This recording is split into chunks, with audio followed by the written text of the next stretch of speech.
What's some food that you like to share with family and friends? I like sharing a big plate of pasta actually with my friends around the dinner table.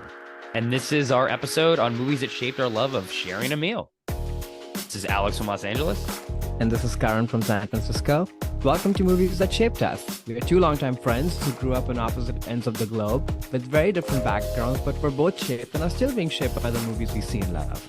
In each episode, we'll cover a topic around important people, places, events, moments in our lives, our food, and explore it through three of our favorite films. All right, Alex, so you already teased the topic for today, but talk to me and I guess us about the importance of food in your life and how that's been shaped by movies and how you thought about this list today. Yeah, so this was a fun topic. We've done a couple other episodes around food before, and I think this one is bringing more of the social aspect into not only just the food itself, but who you're sitting down with and what that dynamic is like, whether it's friends or family. And I think we chose this topic to pick it around now. We're entering the holiday seasons. There's going to be a lot of people going, back home to sit around a dinner table or a breakfast table or a lunch table with their family, or maybe sharing these holidays with their friends. So we kind of wanted to get in the holiday spirit a little bit with this topic. And for me, I was just thinking back over specific meals that I've had or situations that I've had and like what the dynamic is like around that table. Mainly dinner, to be honest. Like it's mainly dinner, but sometimes breakfast is where I share most of the meals with family and friends. Usually lunch would be like a one-on-one thing. And just thinking back and like what those dynamics are like, the positive things, the negative things, how you feel, what sharing food makes you feel as a person just sitting around the table. Because I do think that food and drink does change the dynamic of a conversation, where if you're just sort of sitting around or walking and talking or at a business meeting or something, when there's not food around, there is a different sort of dynamic there. And I think food kind of helps change things. And there's the movies that I picked today were either movies that I had seen as a child and thought, oh wow, like that could be like what a meal would be like, sharing a meal with somebody. And then also just movies that are triggering in the sense of really reminding me back to moments that I've had around the table with family and friends to sort of capture how I felt in those situations. What about you? How'd you approach this topic? I mean, it's safe to say we are both food people, and that's why we've covered, various movies that have shaped our love of food. But yeah, for this list, I was thinking more generally about how sharing food impacts me and why that's so powerful looking back at my life, but also just where I'm at today. So not so much specific moments or specific gatherings per se, but more of just in general, what does the act of sharing food mean and how that can shape people and has shaped me, and of course through the lens of movies. So yeah, excited to get to our list. Yeah, me too. And why don't you then kick us off, Kron, and start with your number 3 movie that shaped your love of sharing a meal? Okay. So my number 3 is The Wedding Banquet from 1993, directed by Ang Lee, starring Winston Chow, Mei Chin, and Ali Gua. Quick logline. To satisfy his nagging parents, a gay landlord and a female tenant agreed to a marriage of convenience, but his parents arrive to visit and things get out of hand. I wouldn't call nagging parents, but sure. Just Yeah, parents. that's a bit harsh. I think, yeah, just Yeah, parents. I don't think they were doing just anything parents. super out of that. No, Well, I guess there it's was mainly totally, they want a grandchild. There was a little get married, have a grandchild, yeah, but I think nagging is a little harsh. I agree. Yeah, which is all understandable Yeah, given what they're being put through, I exactly. suppose.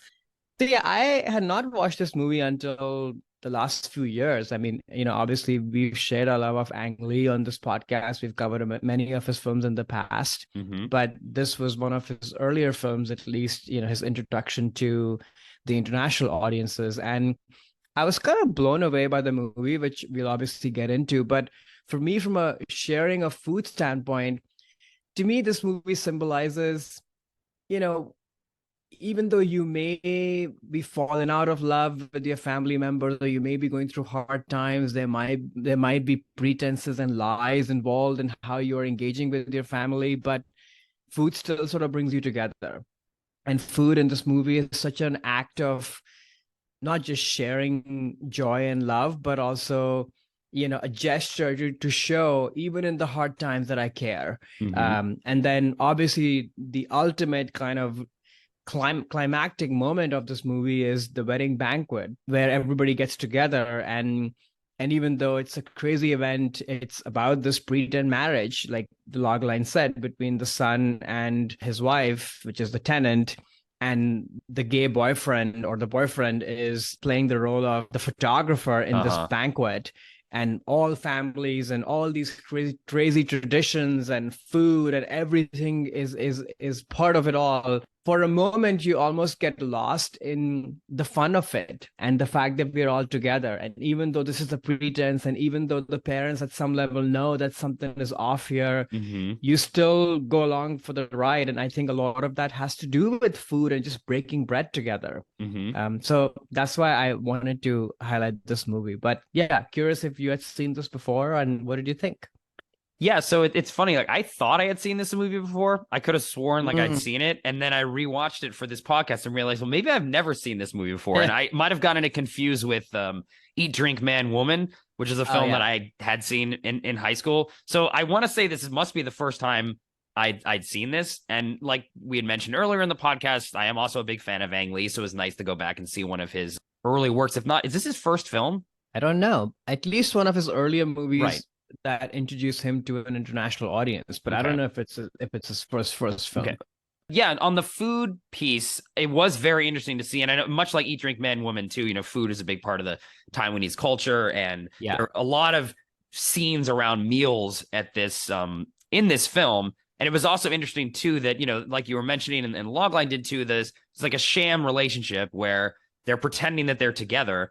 And there's multiple scenes in the beginning of the film where the tenant, which is the fake wife, basically, or she's pretending to Mhm. be the fiance, is faking her own cooking too. Like she's not Yeah. actually making, it's the boyfriend who's actually cooking. So when the Yeah. dad is sitting down and being like, "Oh, this is such a great meal," and he's complimenting who he thinks is going to be his daughter-in-law, he's actually complimenting his son's boyfriend. And Yeah. in a way, I feel like that also brings them closer together. Like the boyfriend sort of hears that as compliments to him and also validation in a way of like, oh, wow, okay, he does like me because he likes my food.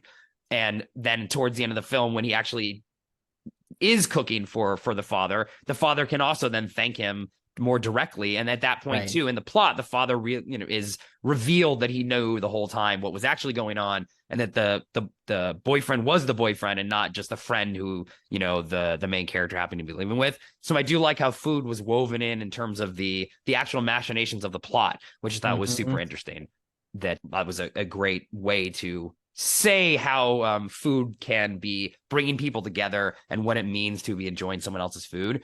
And the wedding banquet scene is, again, the highlight of the film, like you Right. said. It's a lot of awesome food, just reminding me a lot of big weddings that I've been to where there's been just tons and tons of food, and it's always fun to just see and see all that and be reminded of that, and also all the great food that I've had at different weddings too. So it was, and again, like you said, it shows how important food is for those sort of celebratory events as well. Like you're getting married, and yes, that's important, but what really is important is that everyone breaking bread together, all the friends and the family, and celebrating a couple through food is something that I think is really important to many cultures, and that's why there's usually feasts at weddings. And then if that's why also food is so important at the wedding, I feel. I think so too. Very important.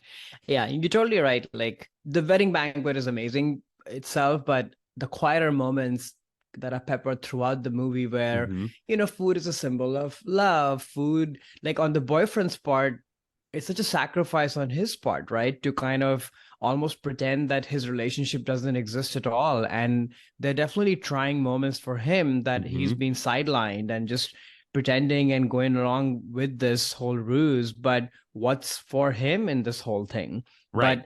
But he keeps coming back by just making food and being part of it all, because he sort of believes in a better tomorrow, and he believes in sort of kindness and respect, because there's a whole other way to deal with this situation, right? Which is that, oh, we're going to stand up against the parents and let them know this is who we are, and you Mm-hmm. can deal with it. Mm-hmm. But it's not what you do with the people whom you love. You want to win them over, and sometimes, even though there might be sacrifices involved or lies involved, but Mm-hmm. you do this because you care, and I think a lot of that is on display just through food.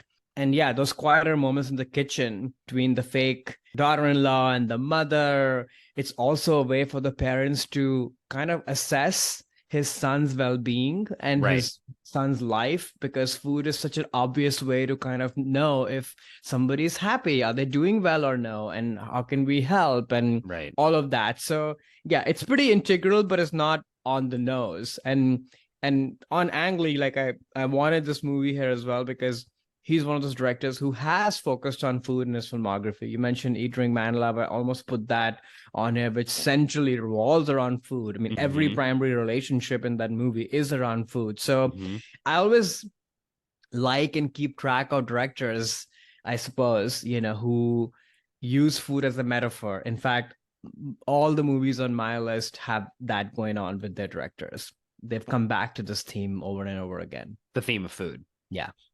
Yeah. It's I do find that those dinner conversations or even breakfast, like when that family is there at that table, like those scenes are very, very important as the narrative unfolds. And it is just also proof that those conversations are also just important dynamics that you have in your own life too. Like sitting down as a family at the dinner table, that's where you either are putting up a front and trying to lie about something, but then it's kind of obvious. And that's again where I think the father, who is revealed later in the film to have known this is a ruse for a while, I think he just sensed it through the interactions at that table. Like you can't really fake a lot of feelings and things when you are at that kitchen table sharing a meal. It's harder to do that and more obvious, I think, when you are doing that versus like the wedding banquet. It's easy to get lost in the regalia of, oh, wow, they're of course they're in love, but it's really just about the food and the party and the celebrations.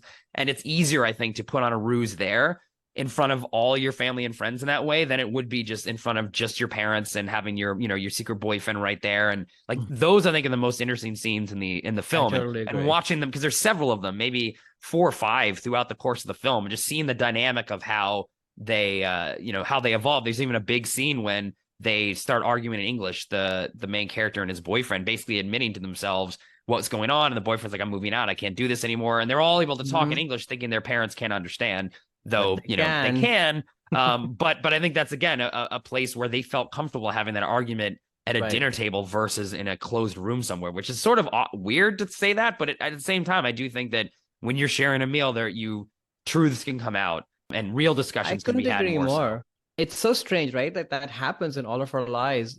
Like I remember so many moments as I'm talking through this, sitting with parents or sitting with family or friends at home or outside, and things have been stirred up or happy things have happened. There's something about the act of just letting go, letting loose, being served, eating food together, which maybe puts you in a more comfortable space to be you, as opposed to if you were sitting in a living room watching TV, or you're, in any other situation or setting. There's something about eating food. I guess it goes back to the fact that it's so primal, right?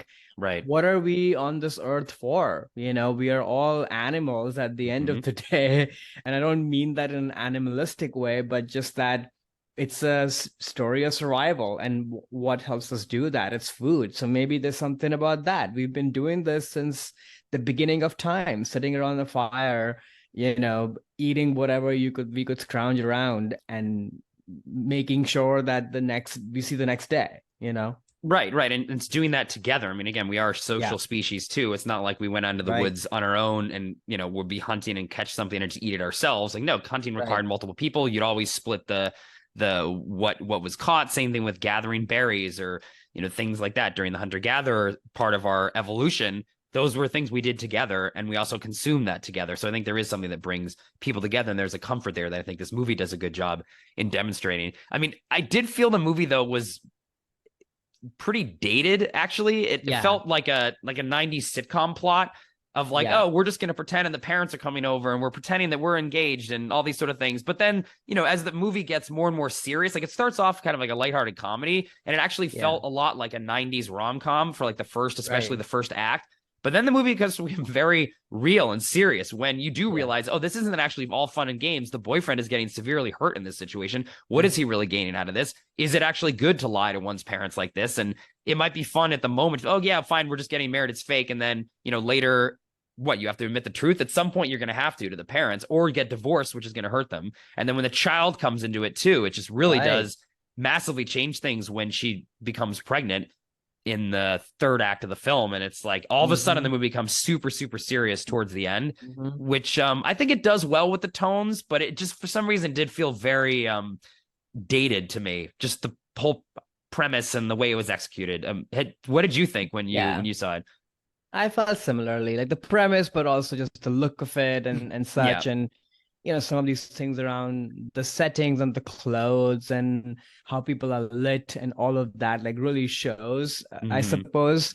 At the same time, I think the tonal shifts are handled pretty well, and the performances are very, very good. Like, it's a farce, so? But it's grounded for the most part. The acting I thought was a little iffy, especially the non-Asian actors. I felt the English just not.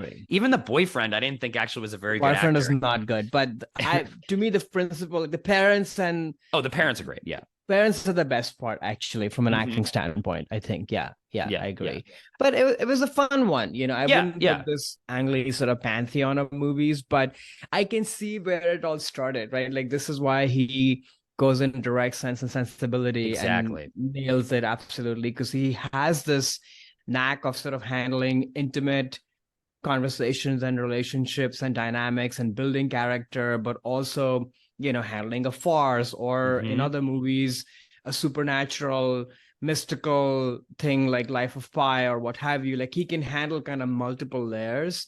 Brokeback Mountain, again, super intimate. So you see that deftness, and it's probably starts here.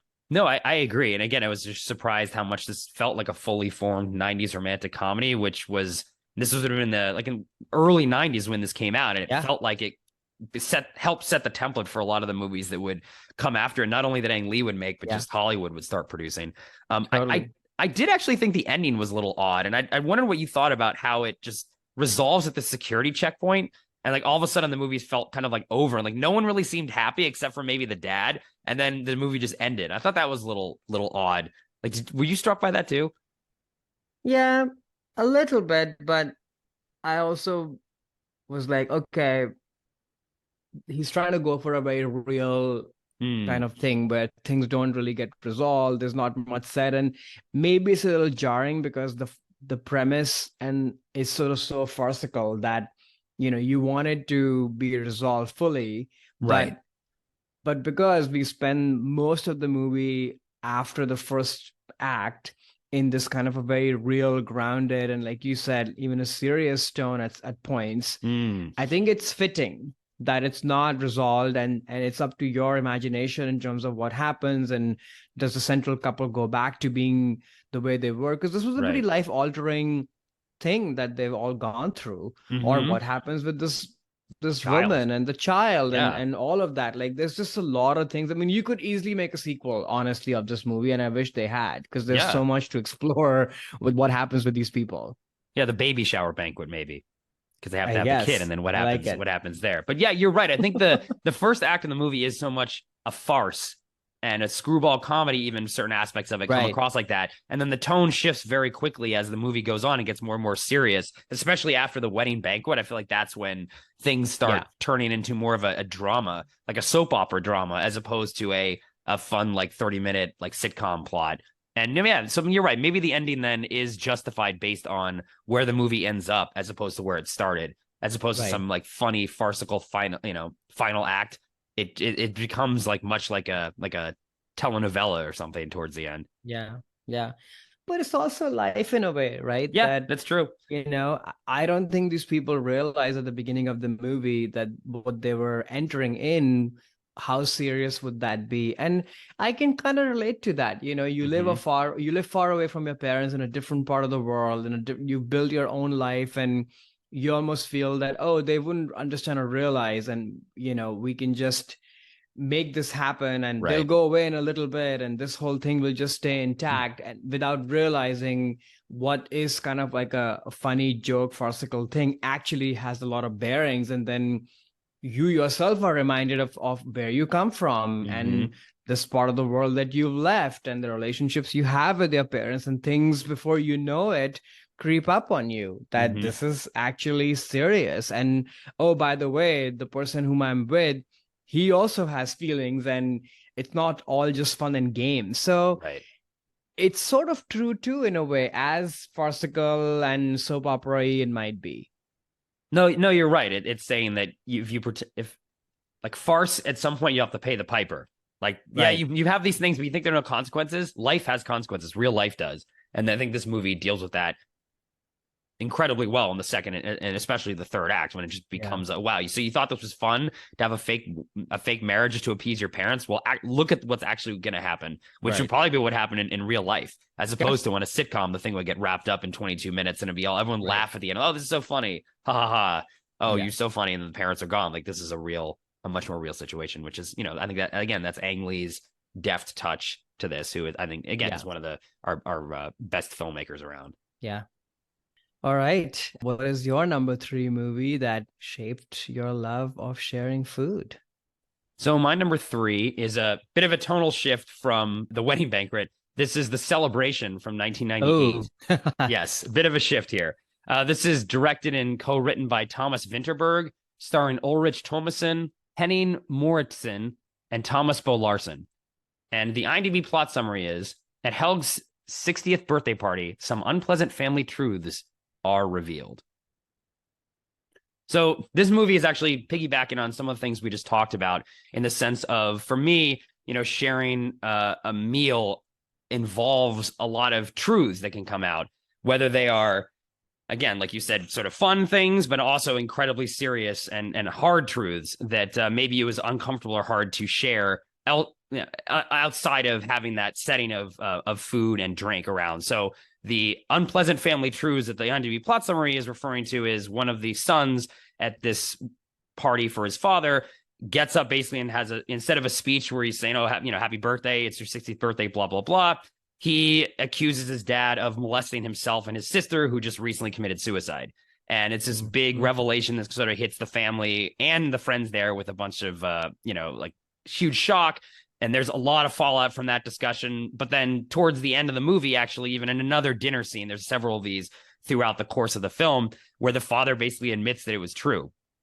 And at first he denies it, but at the end, again, that hard truth can come out. And I think that is not that this has ever happened to me, even close, in terms of the extremes of what this is like, has not happened to me. I just want to make sure that's super clear. But there has been a lot of situations with family and friends where you are at a dinner table and you just start saying things that you wouldn't have said otherwise, even behind closed doors. There is some sort of comfort in, like, okay, there's food being shared here, and I want to say something very serious and very important, and this is the opportunity to do it. I mean, maybe, and this, I'll just speak personally, like, sometimes it makes it easier to sort of speak hard truths in that setting, because there is sort of a comfort of, like, okay, it's sort of relaxing. We're all just eating food and drinking and kind of sharing some things together. So if I want to say something unpleasant or a hard truth or something that's hard for me to admit, that situation makes it easier for me to do so, much like the character in this film, when, he had his entire life to mention this to anyone in his family, that this is what was going on, and he never did, but this is the moment that he chose to do it. I think it, again, is a lot to do with the fact that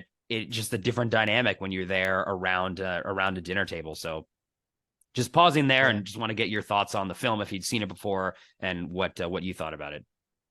Yeah, I just want to first add to what you were saying, which is, or it could be that there's something about getting together on a momentous occasion like that, which is his dad's birthday with family and food, that you just can't hold it anymore. That's the other thing, right? Like, one hand could be it's a choice. I certainly can relate to that feeling that, oh, we're sitting down with family or friends, and there's been this thing that's been bubbling under for however long of a time period, and there's something about that setting that you just cannot take it anymore. Right. And I have so many memories of this kind. Again, this situation doesn't pertain to my life at all. Right. Yes. But yes. there've definitely been moments where I remember telling myself actively as I'm sitting down to eat that this is not the time to have this conversation. This is not the time to have this conversation. And then guess what? 10 minutes in, it's all out. Yep. Because I can't hold it anymore. Yep. So, No, so there's me something too. about that too. No, exactly. And that's why for me, this was a film I had to bring onto this list because I've been in those situations again, nothing like the specifics of this film, Right. but and many times where, you just, whether it's conscious or unconscious, hard truths come out, whether you decide to say it or someone else at the table is bringing it forward. And then you're surprised. Something triggers it. Something triggers it. Exactly. Yeah. Yeah. But I had not watched this movie before. I do love Thomas Winterberg. Like, I think I put Another Round as one of my movies that shaped my 2021, I want to say, whenever that movie came out, which was amazing. And I think I've seen The Hunt with Matt Mikkelsen as well, which is amazing. So it was good to go back once again, watch a filmmaker's earlier work.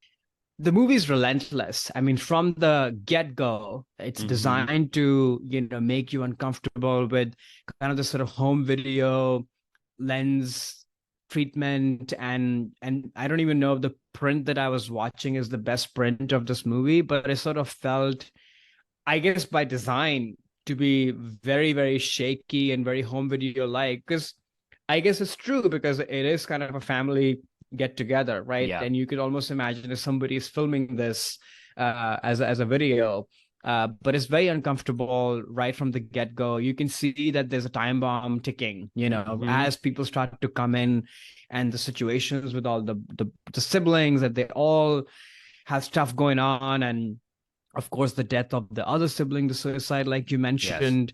Yes. So it's relentless. I will say though that it's quite hard to shoot these kind of, several people in a single space. Food is coming in scenes, and while all this emotional trauma is happening, like I think you really see his deftness as kind of handling that. That said, though, the movie feels like a bit of a school project, sort of. It has that kind of vibe to it because it's somebody's earlier work. You can see all the tricks are on display, but the performances are incredible, especially the main guy who has this revelation, and even the dad and the mom, the trauma that they're hiding, you can see in the dad's eyes of, he knows that this is true. Yeah. And there's anger, there's guilt, there's shame, but there's also denial. Like all of that is right there. And so is the mother. The mother knows this. Oh, yeah, exactly. Right. She's been in denial the whole time. Been hiding it, pretending that everything is fine and not wanting to get into a conflict until she can't hold it anymore either, and is a total wreck by the end of it. So yeah, I mean, it's a brutal watch. It definitely is. And just a note on the, like you were saying, with the aesthetic and the handheld and the crappy print. This was a film, was part of a movement called Dogma 95. I saw this. I saw this first movie in freshman year of college in a film class. That's the first time I had seen it, and we were just. This was after that movement was kind of over, but it was kind of a silly. I think it's silly, a film movement where you had to, as a director, adhere to certain rules that were given of, like, you're not allowed to use any ADR, you're not allowed to have a credit for yourself in the film, you cannot use any soundtrack, you have to use handheld cameras, you can't use any unnatural lighting. And there's like a list of like 12 decrees. And basically you'd make the film in that box with those rules. And then a panel would have to look at your film and give it a certification of, yes, you adhere to all the rules done. Oh, and wow. You actually remember, if you recall, in the very first beginning of the film, there's actually a certificate that gets shown. It's like Dogma 95 certified, blah, blah, blah. It was some movement that these filmmakers from this country had at that time. Again, I think it's kind of silly. However, those things I think do lend this movie to a more of an air of realism, because it feels like this is actually happening because of the handheld cameras, because of the more natural acting styles, because there are no lights set up anywhere, no score, no anything, and no sound. Actually, all the sound has to be picked up by the camera. There can't be additional sound equipment there recording sound. Again, I think it's kind of all silly, to be honest, but it does make this movie feel more real and raw, like those dinners where you are either hearing or saying hard truths can feel too. So I think it does work a lot with the aesthetic. And actually, when I was watching this, it reminded me of a movie that we recently covered, Rachel Getting Married, Right. where Jonathan Same. Demme used a lot of the handheld. And I wonder if he was inspired, not necessarily by this film, but by that movement and what they were trying to do in the mid 90s to lend that film just an air of realism and rawness too, which is a lot about a similar thing of family dynamics, and they're all there at a celebration. It's a wedding versus here is a birthday. But there are a lot of parallels between those two films, which I mean, I think that film Yeah. works a lot better. I mean, this film is an Yeah. incredibly hard watch, and I'd only seen it actually that one time in college, so 20 plus years ago, but it always stayed with me, and it really impacted like how I look at dinners and things that I've had. I was like, oh yeah, no, this feels like that, that tough moment, like in Dogma, or not Dogma 95, in the celebration, where these things are kind of coming out, these revelations are happening. But it's a very hard watch, and I don't know when I'd see it a third time if I ever would. But No. I think the movie does capture that feeling incredibly well of Yeah, the sharing a dread is meal. captured really well. Yeah. And there's something, as always, right? Whenever artists are handed constraints, it can be liberating in some ways, I suppose, Mm-hmm. to create, a very specific mood and atmosphere. And that's definitely here. I think why I mentioned that this feels like a little bit of a film schooly thing is because all the traumas are kind of layered. It's like a layer cake of trauma, right? Like there's Mm-hmm. no moment of levity whatsoever. And that's sort of Yeah. what makes me question that if this is meant to be so real life like, there will be moments of levity. There will be Mm. moments of like silliness and goofiness because people can't be in the state of trauma all the time. Right. Right. And I wish that was sort of peppered in a little bit more with the pacing or what have you. That would have just made this movie even better, which is kind of what Rachel Getting Married has. It has like Yes. some really harsh moments, but then every once in a while you meander, Right. or there's something else going on, which kind of balances out a little bit. Right. Unlike in this movie, they don't beat Rachel up and tie her to a tree halfway through the meal because Right. she's saying something that no one else wants to say, which happens in this movie. I mean, it's crazy what all the things Yeah. that go on in this film, which, like you said, is sort of from the get go, the opening shot. Okay, something's coming, and then it just keeps going, keeps going. It just is so Yeah.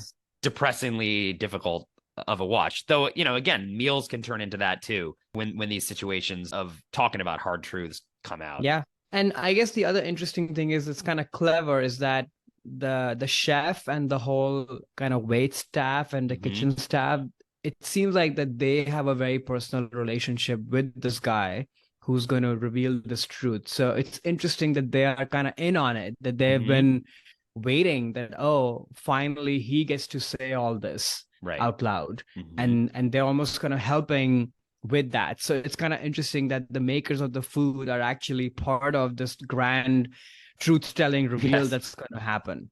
Yes, that's true. Right. It's not only the meal itself, but the people making the meal are Yeah. helping to create this environment where the truth must be told. Yeah. Yeah. Oh boy.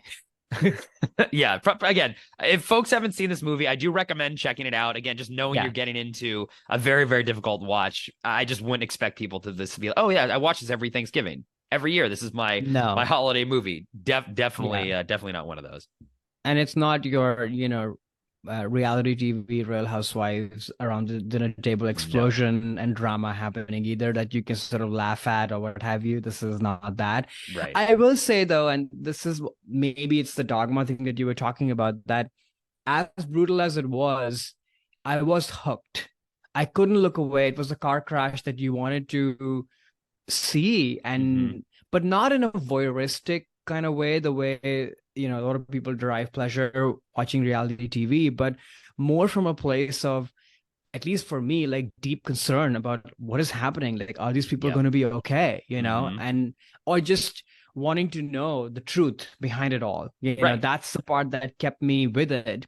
Otherwise, me, like I lose interest if I'm being beaten over the head, like what happened with me a little bit in Requiem for a Dream. Like I didn't start to see the filmmaking at play, right? That, okay, this is what the director wants to just relentlessly lay all this on you all the time. I'm numb now, after a while. That didn't happen to me in this movie. Yeah, I mean, you are, I think, because of the Dogma 95 technique, you feel sort of like you're a guest at the dinner. And you're like, whoa, is this, because in the beginning you're not sure whether it's true or not what he's accusing his father of. It's unclear really in the narrative until it goes on and you realize not only is it true, that was the reason why the daughter committed suicide because of it, but you do feel like a guest. And I think that is the power of, maybe it is the Yeah, Dogma 95 thing or just the story or the actors or how the director handled this. But yeah, you do feel exactly. sucked in for sure. As hard as Yeah. it is, like you want to leave the dinner table, but you also would like, okay, is this, you don't want to, you want to leave, but you don't want to leave. And that's sort of what you feel Yeah. like as someone watching the film too. I couldn't agree more. And there's no like, again, not to, throw Aronofsky under the bus, but like if it were him, there'll be some like food metaphoric shot of like Oh, food being prepared, right? Like right. jump cuts and like animation or like some fun ways to capture, oh, a dish is being prepared and that's supposed to symbolize the trauma. No, there's none of that. Mm-hmm. You're just like you said perfectly, you're a guest at this wedding and you're like, what the hell is happening? Okay, now moving on from that super difficult and awkward and depressing dinner table, where are we going to next, Karan? What meal are we sharing? What's your number two? Well, hopefully we're going to happier, sunnier times. So my number two movie that shaped my love of sharing food is Call Me by Your Name, 2017, directed by Luca Guadagnino, starring Timothy Chalamet, Armie Hammer, Michael Stuhlbarg. A quick logline: in 1980s Italy, romance blossoms between a 17-year-old student and the older man hired as his father's research assistant.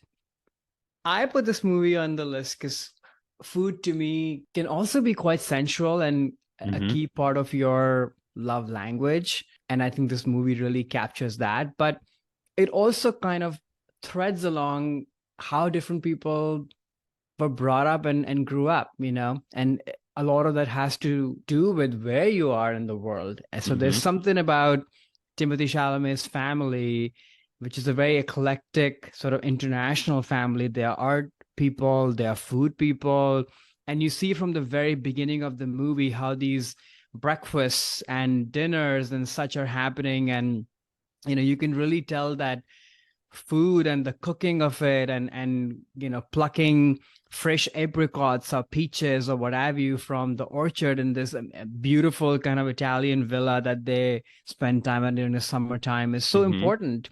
And it's not in a pretentious kind of way. They love it. It's kind of part of their fabric. They love having people over. They love having these guest students who show up every year apparently, and Mm-hmm. they're instantly part of the family. And the breakfast table, lunch table, dinner table is the place where they all get together.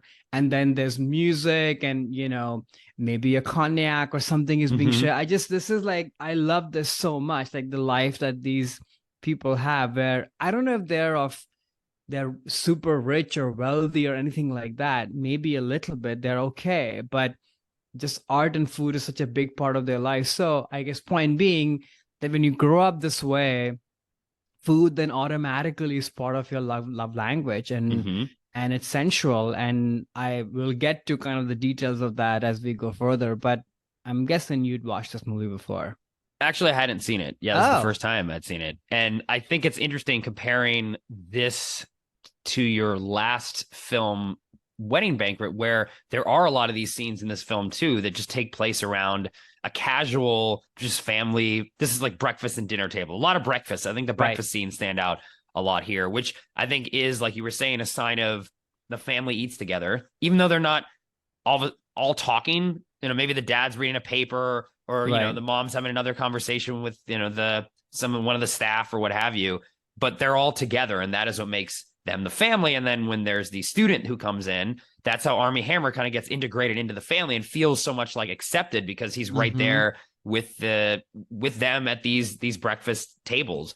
And it doesn't come across at all, like you said, as pretentious. I mean, they're just a simple table outside. They're not eating some incredible meal. Could be just a little like poached egg, and that's And it. apricot And juice, which apricot juice. sounds so exotic to me, but it's like normal. Right, right. These aren't like elaborate meals. I don't really think they're that wealthy of a family. They're just No. academics, and this is what they like to eat outside too. The settings are just sitting outside on a nice morning in Italy and having just a simple small breakfast with the people of your people that you like, family, friends. Definitely was very appealing. I was like, oh man, I just want to be there. I know. Sitting at that table, not just because of the food, but just the whole mise en scène, The if you whole will, of setup. it all. Just seems so cool.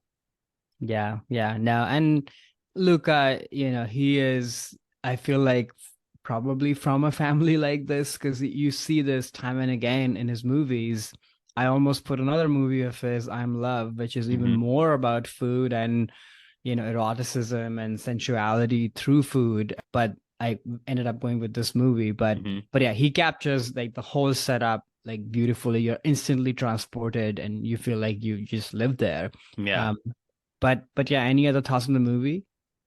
In general, I didn't really like it much. I felt that well, first of all, I do have a bias against Timothy Chalamet. I know. I just think he's just incredibly annoying, not a good actor, just sort of sucks life out of stuff. Oh, And this movie made me annoyed by him even more than I oh, probably ever have been. And Army Hammer was interesting. Like obviously he has a lot of issues now that have right. come out, but I always liked him as an actor. However, I sort of felt he came across kind of creepy in this movie for some Yeah. reason. And I don't think it's because now I know about those revelations of him maybe being a creep in real life potentially, but I don't know. He just came across as like kind of a sleaze, and I didn't buy the love that was developed between them, which is interesting because like the whole premise of this film is like unrequited love, and that they quote that thing, is it better to what is it, better to speak or better to die, like better to say you love someone or better just to keep silent. And usually that's a theme that resonates a lot with me. Some of my favorite movies are the ones that hit me the hardest. They're ones where that is the central theme. But I just didn't buy the love between them at all. I don't know whether there was the age difference or just the fact that I don't like either of the actors. But yeah, it just didn't really work for me, other than we can maybe, I don't know if you're talking about that final scene with Timothy Chalamet and his father, I thought was just Right. incredibly amazing. Yeah. I was like, wow, like this is easily the best part of the movie, and just a very memorable scene, just incredibly well acted and written. Overall, I thought it was fine. I want to be at the breakfast table though. I do want to sit outside and I'd hang out with Army Hammer, maybe not so much Timothy Chalamet. Ugh. Oh gosh, Too yeah. weedy Slim and pickings here, it seems like. yeah. Yeah, I, I I can see why you would say that. And I've watched this movie many times, Mm-hmm. since it came out because it was talked about so much. And I, of course, love the setting and everything. Yeah. So I wanted to come back to it again and again to see because it didn't hit me the way it hit a lot of people when I first watched it. Mm-hmm. And the central problem was I didn't quite buy or fully understand the love between the two characters. But Mm-hmm. I think the more I watched it, I've started to maybe understand it better. Mm-hmm. It has to do, I think, more with that it's so real and so kind of unpretentious in terms of storytelling that nothing is said. It's sort Mm-hmm. of, you have to really watch it many times to kind of look for the clues of how this love is developing, on both sides and more from Timothy's side for sure. Yeah. And not much is said other than that one scene when they go out in this kind of piazza central part, and then he says something about that, you have no idea the things that I don't know, and that sort of is the only thing that is stated, nothing else is stated. So I don't know, it's taken me a few watches to Mm. kind of understand that, and that's, I guess, the genius of the movie now that I have understood it, that it's Mm. not spelled out at all. And it's sort of in the performances, it's also a little bit in how the filmmaking is set up, of like how glances are shared, and how Timothy's always watching him. And you can see it's love, sure, but it's more of infatuation. Right. It's Right. more Right. of sort of coming to terms with who I even am, that I am gay, and all of that. So I think there's a lot at play, and none of it is stated, which I think it takes a bit to kind of really parse that through. Mm. And on Army's side, like, I found him honestly very annoying and kind of stiff and robotic, and just I've always found him kind of sleazy.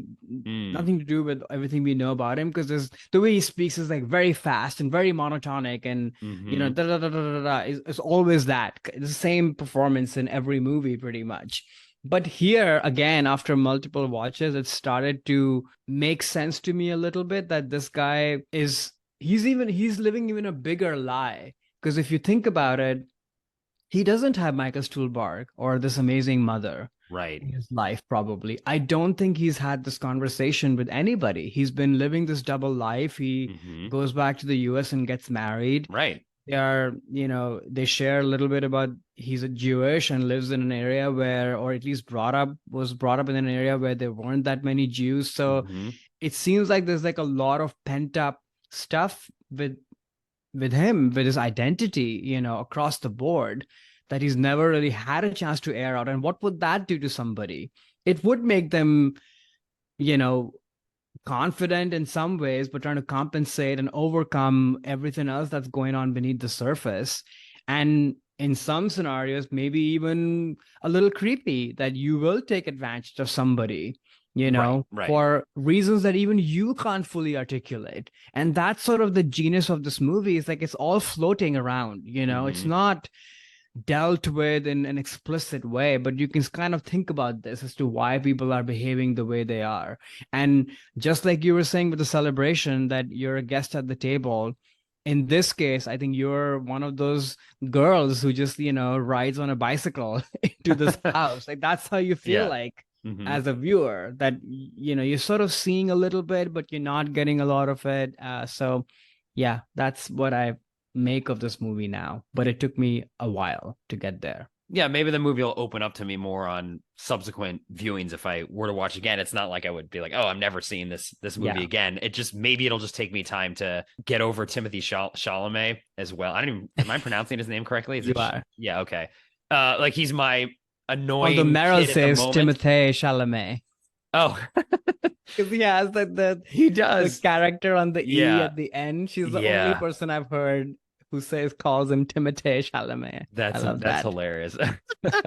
But he's my kind of most annoying kind of dweeb of the moment, and maybe in 10 years I'll be somebody else that I'll dislike, and then I'll kind of forget my disdain for him as an actor and as a presence, and then maybe I'll be able to come to this a little bit more. But I did find I guess it was the first act or first two acts, when there wasn't anything actually happening between them, and it was a lot of like shared glances, subtext, Chalamet looking at Armie Hammer and all the things that were unsaid. I found that to be more interesting. Like I was involved in the story. I was like, oh, what's going to happen? Oh, it does. Like, is Armie Hammer also gay? Like, what's going on here? And like figuring that out was interesting. And then once they consummated and basically like it was obvious what was going on, that's when I started to really lose interest just in the plot, until again that final scene with him and Timothée Chalamet and his father, where they're basically addressing the elephant in the room of, okay, yeah, you're gay, what are you going to do with this? What that was a real,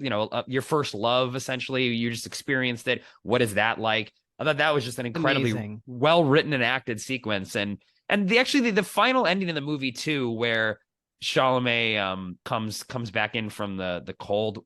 It's like snowing. It's like, X number of months or years later, what have you. And then he, hears that Armie Hammer is married and everything, and just sits there and like cries by the fireplace. I thought that actually was like, okay, I could see this sort of, he's processing everything that just happened. It's amazing. And I thought that I really liked how that ended as well, even though the outfit he was wearing was just absolutely pompously ridiculous, but that's him. But yeah, that I thought was effective. Yeah, I will say though that in this movie, he is supposed to be that kind of character. This is an annoying guy who's very annoying. Yeah. Writing music and what have you. And that whole scene of like, he's playing the guitar and Armie Hammer says like, can you play that for me again? And he goes back inside and just plays like different riffs of other things on the piano. That's really purposeful to kind of tell us that he is an annoying character and, a teenager who is surrounded by a lot of art and, academia and such, and sometimes, and obviously very smart and sharp, reads a ton, but that can also kind of get into your head. So I think it's by design, which doesn't help the case, I suppose. Well, no, I understand. It really is a coming of age movie, actually, about like kind of a nerdy, dweeby little kid who, through falling in love for the first time, I think better understands who he is and how the world works, I think. And that's the evolution there, with not only the conversation with his father, but then also with him having that emotional reaction at the end of the film, because kind of what you're saying about Armie Hammer, I think he was living a lie and is going to continue to do that for the rest of his life. And it's actually kind of sad when you think about that. Like, he's never really going to find happiness. And what he had with Chalamet's character, I don't think was love from his standpoint at all. I It don't think was, I don't so. really even know. Maybe it was Predator. I mean, the age thing is kind of weird. Not only the age Yeah. gap, but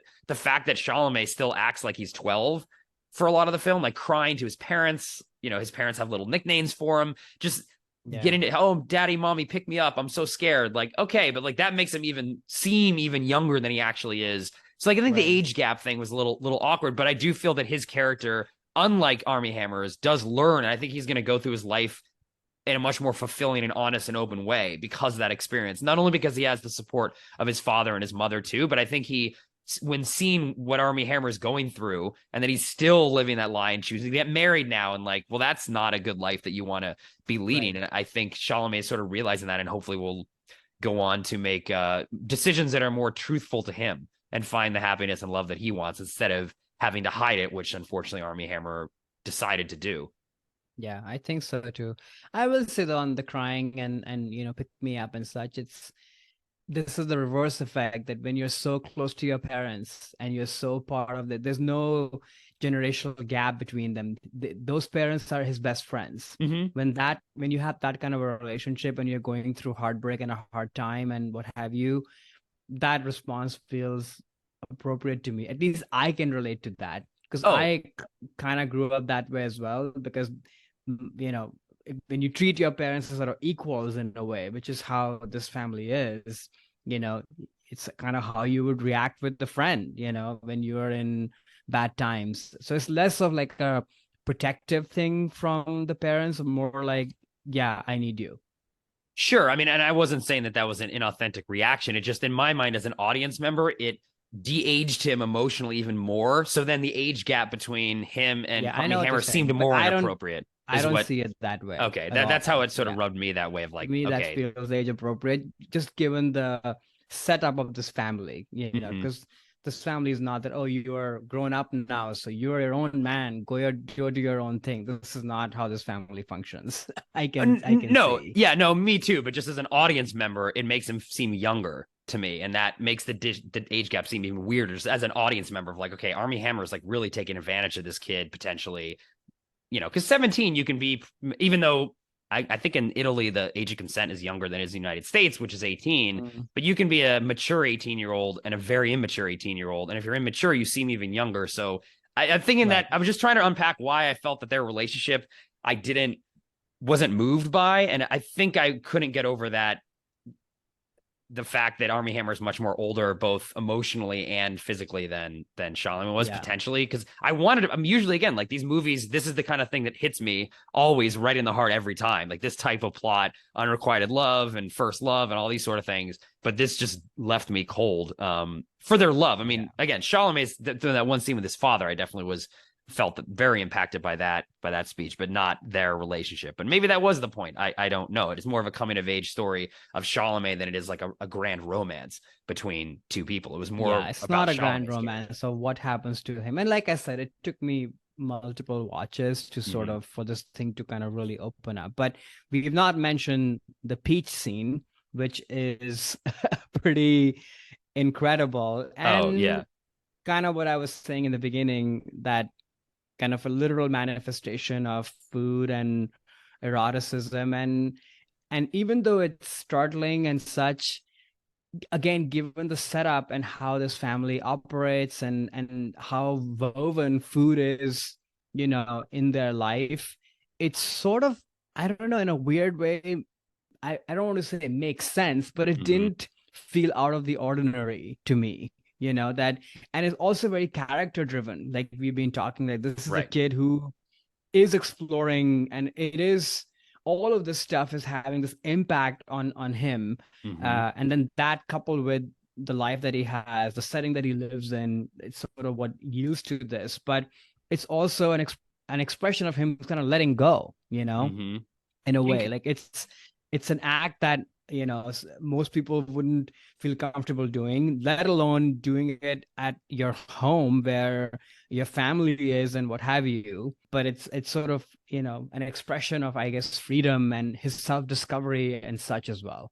yeah, I mean, I saw it's like a coming of age sort of thing, right? Like that self Yeah. discovery, like you mentioned about his desires, his sexuality, and then weaving food into that, which is important to their family. So I think, that does fit very literal. Yeah, But yeah, yeah, exactly. Very literal. It does fit in a lot with the theme of the film and especially just of the episode that we're talking about. So I think that works really nicely. Okay. What is your number 2 movie that shaped your love of sharing food? So my number 2 is Meet the Parents from 2000. This is a film directed by Jay Roach, starring Ben Stiller, Robert De Niro, Terry Polo, Blythe Danner, and Owen Wilson. The IMDb plot summary: male nurse Greg Fokker meets his girlfriend's parents before proposing, but her suspicious father is every date's worst nightmare. So this film is on my list mainly because there's one scene in the film where they're all sitting down at a dinner table, and it's the way that their family, so this is Ben Stiller's fiance family, Blythe Danner and Robert De Niro play her parents, and it's a way for them to welcome him into their home. They're meeting them for the first time, serious relationship with his daughter, and it's showing how they use food as to welcome. Okay, the mom's going to make all this food, they're going to sit down, have this really nice dinner, and that is definitely something where, like we were mentioning with some of these other films, that's a way to welcome someone into your household and sort of signify that they're part of the family. And that is definitely something that I've experienced before from both sides of that equation. But really, what this movie, why I put this on my list as number 2, is that it also shows how, usually, like we were saying, that you sit down at a table and it can be very comforting to sort of say a lot of different things and bond with people, but it also can heighten the awkwardness of when that's not actually working out and you don't really feel necessarily like you're fitting in. It can amplify that feeling and make things incredibly awkward, like that entire dinner scene is, which I will get into a little more later. But that, to me, I've definitely experienced that a lot too, where, your jokes don't land. You're trying to kind of fit in, but you still feel like you never can. And for some reason, doing that in a setting that's not around a dinner table doesn't feel as awkward or stick out as much. But when you're sharing a meal, I think those feelings are even more heightened of trying to fit in. And when you don't, oh man, it feels so obvious to yourself and then everyone around you, and much more different than if you're just kind of like, walking in the park or what have you. So that's why this movie had to be in here. And I'll get into more of that dinner and things like that and more of the film in a bit, but I'm just curious what your thoughts are if you'd seen this movie before. Oh yeah, I'd seen this movie before. Remember really enjoying it, laughing a lot with it. Hadn't seen it since, so it was kind of fun to go back and watch it. But yeah, I agree. I think there's something about physically and literally just you kind of trapped when you're at the dinner table, right? Mm-hmm, There's something about the act of like sitting and holding these like weapons, your cutlery to like eat something. It's, if you like zoom out, it's kind of a weird kind of thing. You're kind of trapped in this thing doing this act of eating. So there's something awkward and weird about that, to be as pleasurable as it is. There's something awkward about it too. So I think it makes sense. But yeah, the movie is really fun. I mean, it obviously, doesn't age well in some ways. I still remember watching this for the first time, and the whole bit around, him being a male nurse was such a punchline of the movie, which now is even more dated. It probably was even then, or I guess not so much. I remember laughing at it and I was sort of like, oh, this is not great. But the movie's super fun. It's great to see Robert De Niro in this turn. I think this movie kind of was a big kind of marker for him to kind of start a new inning, a new chapter in his career, and it's great. And Ben Stiller is amazing. Their chemistry is incredible. And as farcical and over the top the movie is, there's some real stuff in there too, which is why you want to stay with these characters and why this became such a successful film franchise. The one thing I will say, at least on this watch, which I had never really thought about, is that the girlfriend character is just so underwritten and so bad, which, I mean, I guess is sort of not the point of the movie, but I'm like, oh my gosh, like, you didn't prepare Ben Stiller at all for what was supposed to come. Right. Why are you still sort of, sharing glances or whatever with Owen Wilson's character? And then you sort of abandon Ben Stiller completely as the movie goes on. And then, oh, we are back together. So that love story or that relationship, which is supposed to be something, it just doesn't make any sense given how she treats him. Mhm. So I was sort of screaming throughout this watch of like, oh, you're horrible. Like you should be helping the person you're supposedly in love with. But I guess this is your 90s. Is it 90s? When is it from? 2000, basically 90s. 2000. Yeah, yeah. Yeah. So this is sort of, yeah, I mean, this is how these movies were. So there's Right. that. Yeah, I think it's her just sort of retreating back into being her parents' daughter versus her Ben Stiller's girlfriend. Like she goes back into that role where she more is siding with her parents in a lot of these situations than Yeah. she is her partner, which is not fair, but I think that adds to the But comedic it's not done weight well. of it. That's the thing. Oh, you I don't think Terry buy Pollard is a everything good job? else. It's not Oh, okay. done well. The performance and just the way it's written, it's done very poorly in my mind. Yeah, I think to your point on the De Niro, I think this is just an amazing performance by him coming right after Analyze This, which was his first kind of major comedic turn.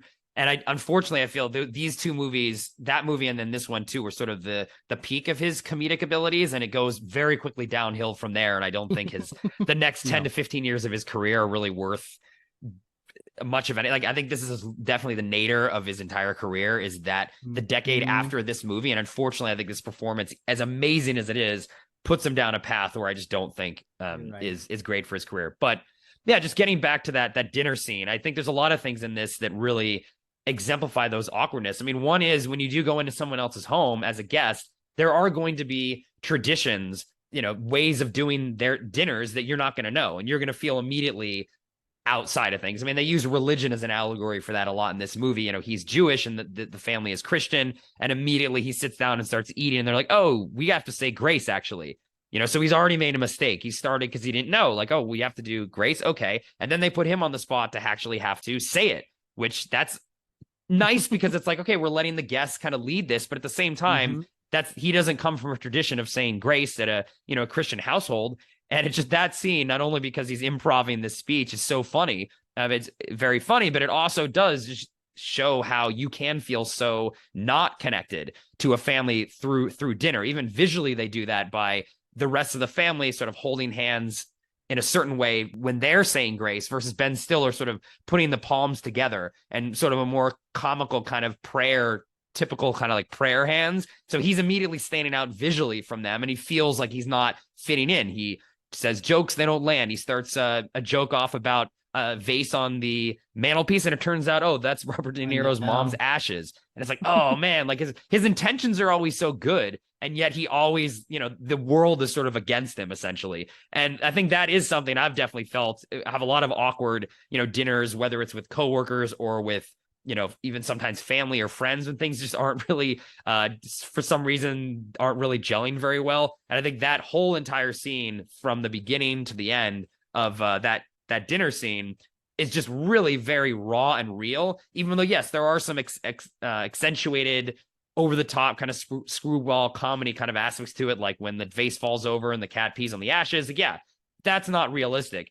But what I think this movie does a great job of is it balances these sort of unrealistic set pieces, but there is a raw and realness to a lot of the awkward situations that, again, I found myself in a lot. And I find too, actually, Ben Stiller to be kind of an avatar of how I feel a lot of the times, where it's like you try your best, but it never works out. So you look like you've messing up all over the place, and no one's giving you credit for at least trying, but things are going so wrong. Look, he was doing the best he could, other than at the end of the movie when the cat runs away and he steals or uses a fake cat and paints the cat's tail. Like that's the one moment in that movie where, okay, that is a bad thing. Like you should not have done that. Like Ben Stiller made a mistake, but through the rest of the entire film, he's just trying his best. The world's working against him and no one gives him any credit for anything. And it just sucks. No. And I think I've definitely felt that way a lot of times. And I think this movie really sometimes is pretty triggering for me, of like capturing those moments in my life where I've felt in that same way, especially over like a dinner table, which I think that scene is so critical to the film, and it's a memorable scene, but it also really does speak to how I feel where you don't really fit in when you're trying to share a meal. Yeah, no, the whole movie is around that, and Ben Stiller is great. I mean, I feel like he's made a career around this kind of persona, right? Of like somebody who's well-intentioned, well-meaning, but kind of silly, and always kind of puts his foot in his mouth. And even the cat thing, I mean, the things he's trying to rise up to and please are just so kind of extraordinary and kind of what De Niro is expecting of him, that Right. I get it that he would go and do something like this, And that's why I sort of feel like I wish there was just a little bit of acknowledgement of something from his girlfriend and Yeah. fiance or whatever. There's absolutely nothing from that end, which is just totally unreal. And that's kind of what boils it for me a little bit. Because the rest of it, yeah, though farcical and heightened, it feels real. Mm-hmm. Well, I think it could be real. It's just then she's not a very good partner. Like she Also should have that, been. Yeah. And I actually, surprisingly enough, I mean, this is a movie that I saw when it first came out and was like amazing instant comedy classic. Like I watched this movie a ton in college. I've actually never seen the other two, which is sort of weird. Like I love this movie so much. I've never seen the other two films. I mean, I know of them from like the trailers in terms of what the plot is, but I think, yeah, you're right. Like this relationship maybe shouldn't have lasted. No. Like he should have learned like, in this throughout this film that like, okay, well, are you really like with me or not? Because right. it seems like you're not helping me out here at all. So No. if anything, he should have been leaving her at the end of this. Yeah, at the end of this film. Though I think the movie did that to make him feel more even isolated and alone. Because if he had her helping, then he wouldn't feel as an outsider as much as what this movie is supposed to be about. A complete outsider who comes in and gets no respect. No help needed, nothing, but just something, like any three-dimensional person, even though they might be retreating back into their childhood and being like, your father's daughter, what have you, there would be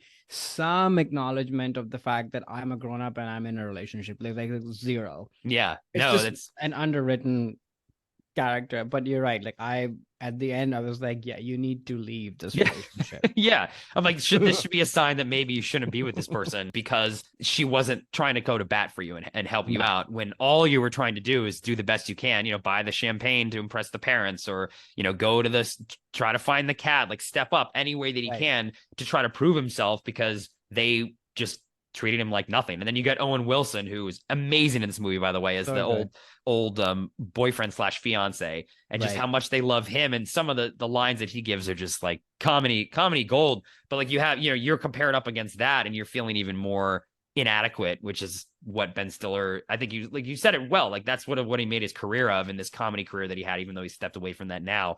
But it's of this guy who just can never measure up, and as much as he tries and tries and tries. And it's not from a point of malice. Or like even a Curb Your Enthusiasm, Larry David style, where Larry David is kind of a jerk and stuff doesn't work out for him. So you're like, oh, that's funny, but he kind of had it coming a little bit because he's rude and says things that even if they're true, maybe you shouldn't operate like that. Ben Stiller's trying as hard as he can to fit in, to be nice, to be liked, and it just never works out for him. And again, I've definitely been there many a time, and I think that's why, especially that dinner scene, I had to put this on the list. I've had many an awkward dinner like that. So not to the extreme, but it captures a lot of those feelings very, very well. Okay, Karan, I think it's time for number ones. So why don't you start? What is your number one movie that shaped your love of sharing a meal? Yeah, we're going to a very different place from the world of Meet the Parents. So my number one is The Lunchbox from 2013.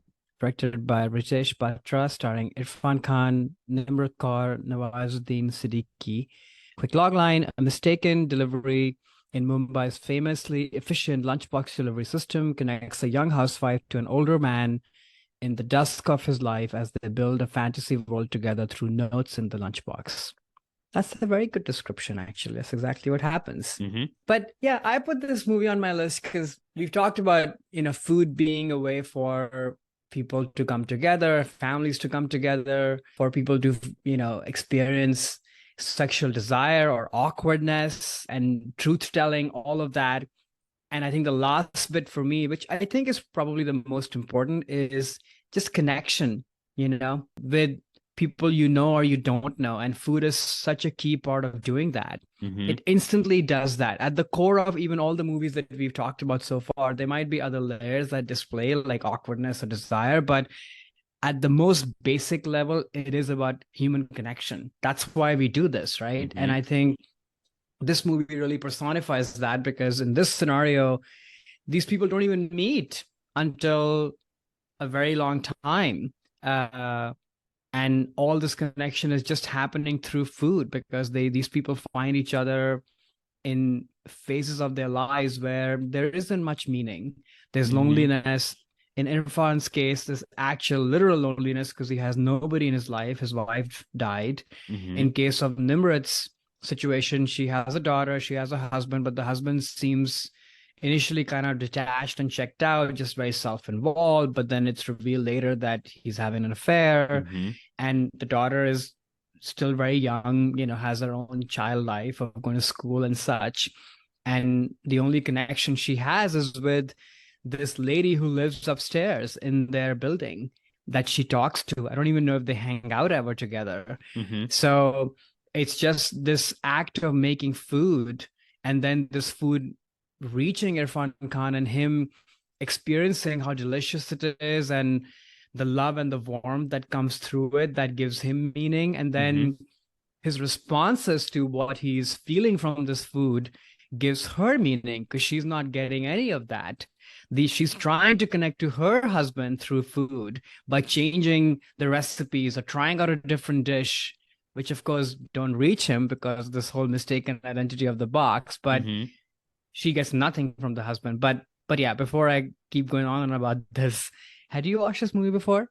No, I hadn't seen it or heard of it before. I thought it was Oh, really delightful of a film. Like it was a simple, nice story with a lot of good messages, especially around like food being, like you said, the central theme of either having connections with people or not. And I think, like you just mentioned with yeah. the wife, there's scenes where the wife cooked dinner for the husband and they're all just her and her husband and her child are sitting around, but her husband's watching TV and like barely even the food could just be anything. And he's not seeing that as a sign of love or connection, much like she's trying to do that to him and connect with him over the food. And he's completely ignoring her. And yes, we later find out he's having an affair, but he's not even paying attention to the food. And then I also like that parallel story of the guy and his coworker, where also them, Mhm. he was kind of annoyed with his coworker. Oh, I have to train you on this thing. Like, whatever. I don't really care. He's giving him kind of the cold shoulder.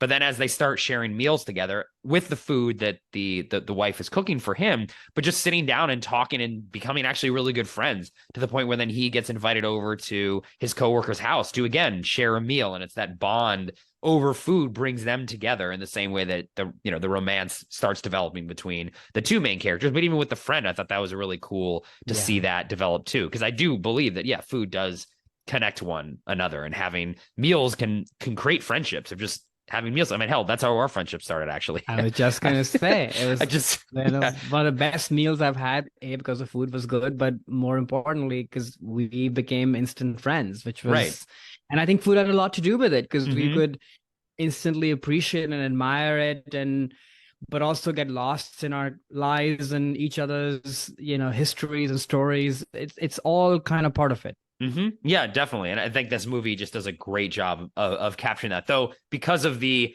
think it said in the summary, the famous sort of lunchbox delivery method. Mm, I was like, I don't know what this, it took me a while to figure out exactly what was going on because I was right. just culturally like, I don't know wait, there's a delivery service, but is it supposed to go to him? Is it supposed to be someone anonymous? And actually to like Google while the movie was going, I'm like, what's supposed to be happening? Oh, that, okay. To kind of like Yeah. figure it out in the first 10 minutes, just again, culturally, I wasn't aware of this thing, even though it sounds pretty neat. Like you get your own home cooked lunch delivered to your desk, basically, is pretty Yeah. impressive. I wish they had that in the States instead I of having to know. go out to get like Subway or whatever, at work. Yeah, I agree. Like, I wish they'd done just a little bit of explanation of what this is.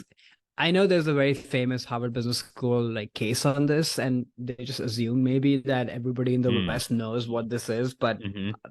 clearly not. So that I think that would have been nice, but you do figure it out Yeah, no, I figured it as out. you go through. Yeah, Right, right, right. Yeah, but I thought that was really just cool, like learning about an aspect of the Indian culture I was not aware of. That's pretty cool. yeah. The other thing I also love about this is that you really spend time with the food making and the food eating in this movie, Hmm. and it's a very, simple real life slice of life kind of movie, and they could have easily not done that and just, focused on the environments or the people, and they do all of that. You get a very detailed sense of his office life, her home life, the city Hmm. that they live in, the local trains that he takes with like a bajillion people, and what the to and fro looks like, his lonely home, the children playing in the streets. Like you get a full transportive look of what this life is like. But in addition to that, you also get a sense of she's preparing these meals and she's experimenting with recipes and what that looks like. And then him enjoying the food. You have these kind of, overhead shots of the tallies that he's preparing as he unravels the tiffin to kind of bring out all these different things, and how he tastes one thing out of skepticism and but then is delighted, or finds one thing maybe a little bit too salty or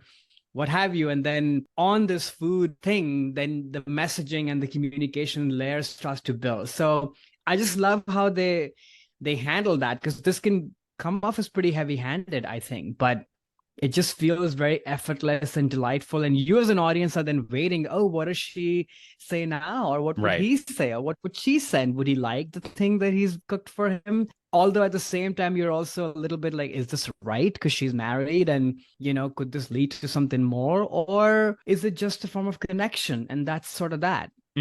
Right. And I do like how the movie isn't, I mean, towards the end, it is turning into kind of a romance.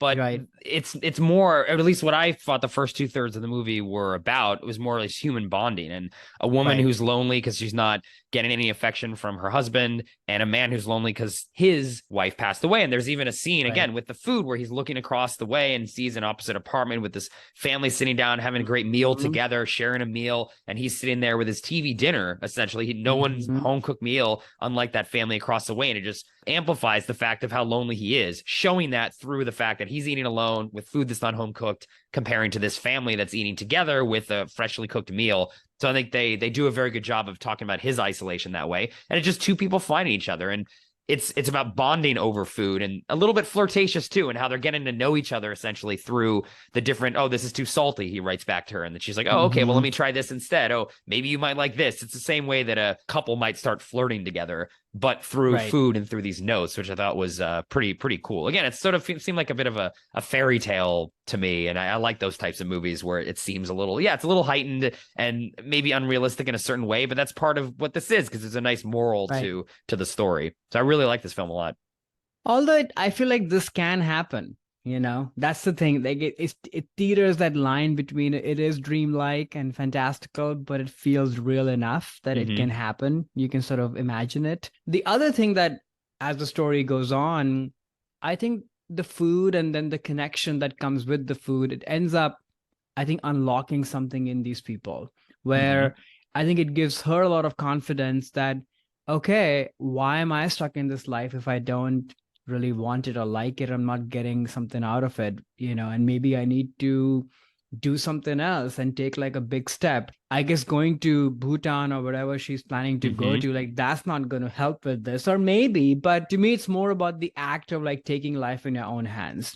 And same goes for him. Like, he's sort of given up, but like you mentioned, him bringing this other colleague in his sphere and making friends with him is sort of a new thing that gets unlocked in him, which I don't think would have happened without this food from this lady and the connection that they have.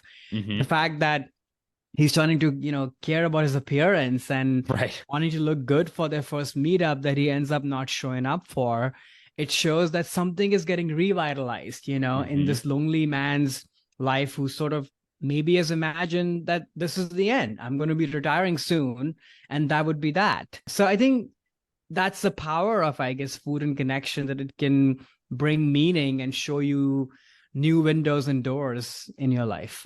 No, definitely. Right. It's the maybe not the ultimate form of human connection, but it's, I think, the best, salve we have essentially of being able to form connections with other people. Food really, really helps with that. And I think this movie demonstrates it perfectly. And in each connection, the ones that are connected and the ones that aren't, again, like the husband of the woman, he doesn't really care about he doesn't even know that, he's not getting the right food, and does not, because he has no connection to her, and that symbolized that through the food. I also like just visually how they were trying to connect the two main characters through like swanning. They both like swanning to fly at the same time, or like he's hearing a song on the radio on the bus, and then she's Right. randomly singing it to herself. And I liked Right. that kind of like I love that you picked up on symbolism. That that was because really cool. It's like, oh, they're those connecting songs them. are, Yeah. I grew up with that song and such, and it's from the 90s. It's not even current from when the movie is set, probably, Oh, but it's okay. just an older song on the radio that everybody knows. So Oh, I'm okay. glad that you picked up on that. Yeah, I thought that was a cute way visually of the Yeah. director connecting these two people before they actually form a connection by getting the audience ready of, okay, there is something going on here between these two people. Again, that's like fable like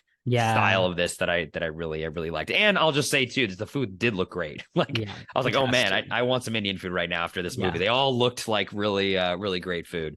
Yeah, food is great. And then we have to mention the performances and Irfan Khan, who passed away, I think, last year. He's just so incredible, does so little, and just his eyes and his body language carries it all. And she, who I'd never seen before, and I don't think I've seen anything else that she's been in, kind of really goes toe to toe and is amazing. And Nawazuddin, who's the friend guy, he's kind of become like a big thing in Indian movies and TV. And this was one of his like earlier roles. And you really see like such a good-hearted, down-to-earth person. And there's such a story there, right? Like you've been living in Saudi Arabia somewhere, maybe doing menial sort of jobs, and you've come back here and lives in a small apartment and is cutting vegetables on his work files so he can save time. And there's just so much detail in the writing, but just also in his performance. It's very moving to me to like look at all these people with not much, but they're making it work. And it's also very symbolic of how I view India as well. I mean, of course, it's hard to distill a giant country with like a bajillion people in one log line, but I think this is a big part of it. Like, life is tough, but you don't have much, but you sort of make it work. It really comes through in this movie. Cool. Yeah, no, I'm glad you put this on here. It's really fun movie, and I definitely recommend people checking it out. I think it's a fun watch and just an uplifting, kind of small but sweet tale. Yeah, well, I'm glad you liked it. All right, what is your number one movie that shaped your love of sharing food?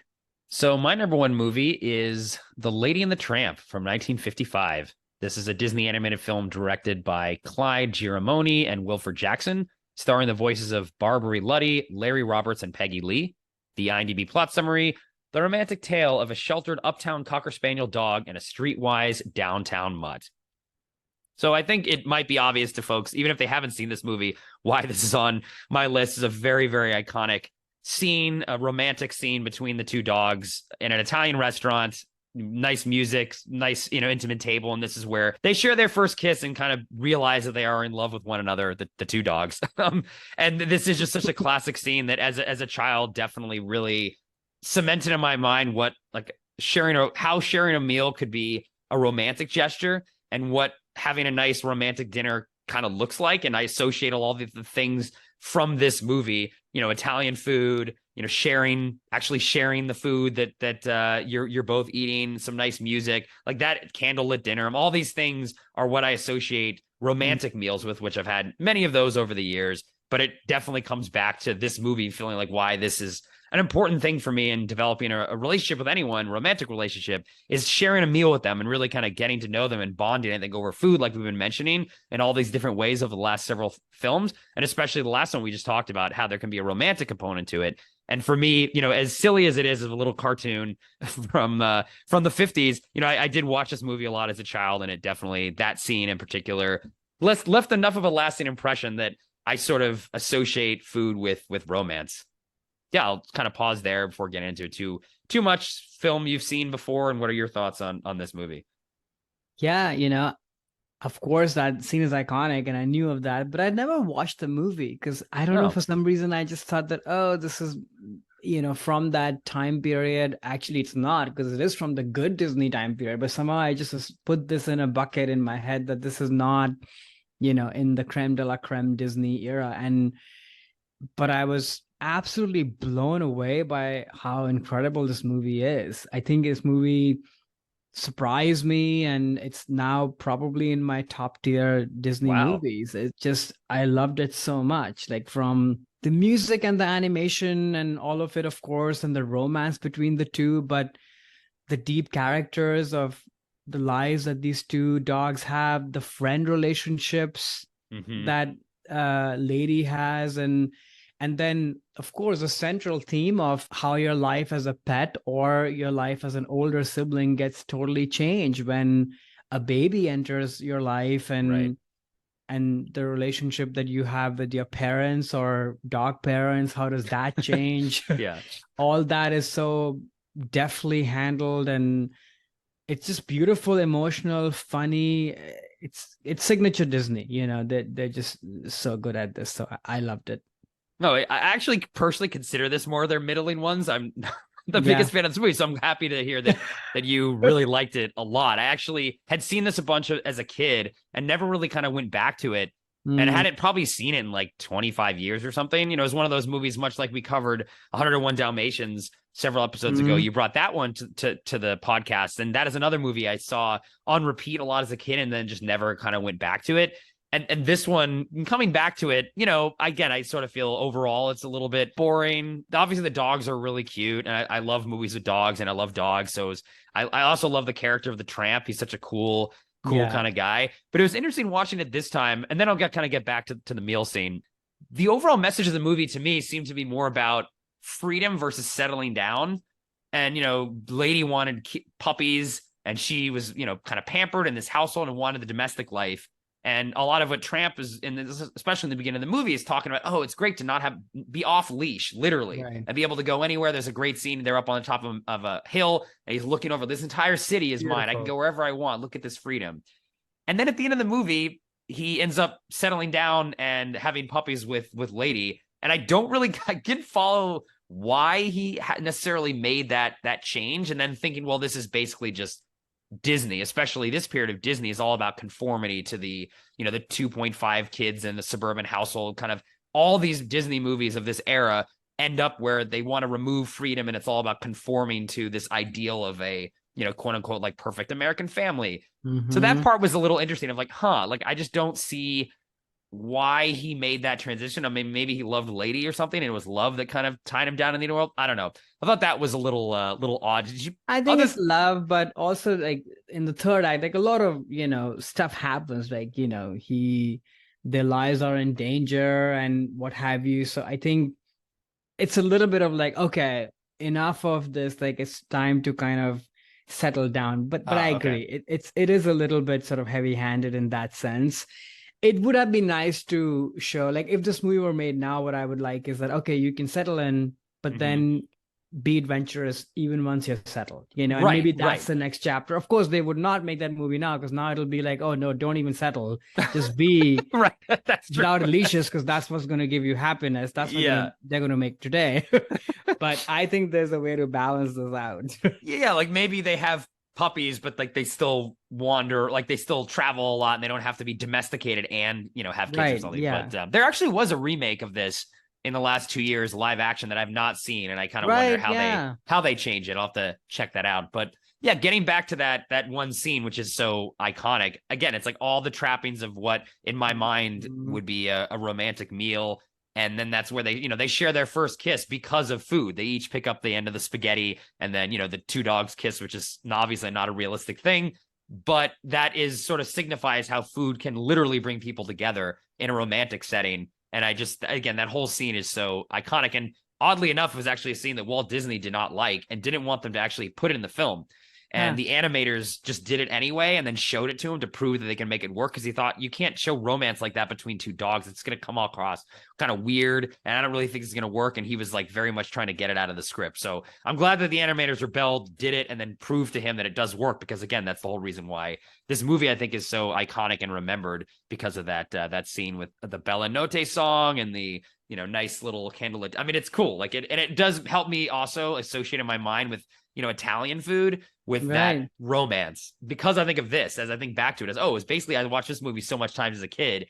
That's what I associate a nice romantic dinner would be, Italian food as opposed to other different cuisines. I think, again, because they weren't eating sushi together in this meal. They were eating spaghetti. Yeah.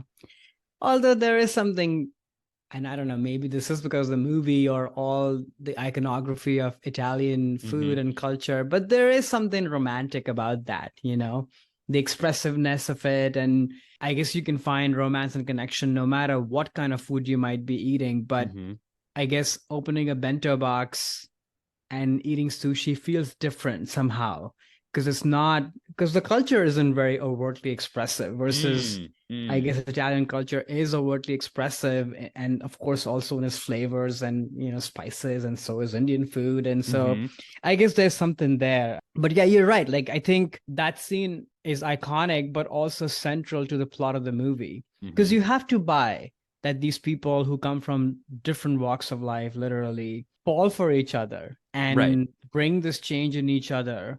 Because you're right, it would be an even bigger leap to then understand why does Tramp give up his unleashed life and settle down. It's because of that, because they really found something in each other. So right. It wasn't until that moment too in the film where, like, they're going on quote unquote date. He's walking around showing them all the different things, but it's really in that moment over food and in that meal where they share their first kiss, and it's clear, they're in love. It's a Disney movie, so they can fall in love after meeting each other for 5 minutes. That's not realistic, but it's still, a fun kind of romantic dinner. I mean, honestly, if I were to think of the most romantic meal in any film, this is the one that comes to mind. and it just is. Like, I think I just watched it so much as a child that it's implanted on my mind of, like, the ultimate form of romance is two dogs rolling meatballs towards each other with their noses.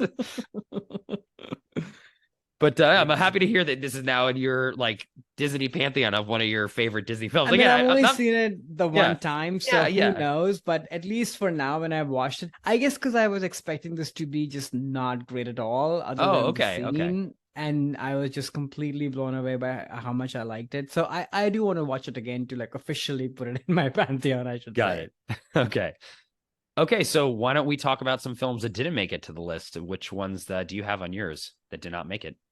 Yeah, so I mentioned I'm Love, the other Luca Guadagnino movie, Eat, Drink, Man, Love, Woman, Love, the other Ang Lee movie. Both were, I was toying with those. And then movies that we have talked about on the podcast, Julie and Julia, Ratatouille, Big Night, which are my quintessential food, but also sharing of food movies. But we couldn't put them again because we've already put them. What about you? Yeah, I also had Eat, Drink, Man, Woman on my list and almost kind of put it on there. I think that movie's definitely a classic. If folks haven't seen it, they should check it out. I also had Chocolat with Johnny Depp, and then The Menu as well, the recent film that came out. Oh, yeah. Nice.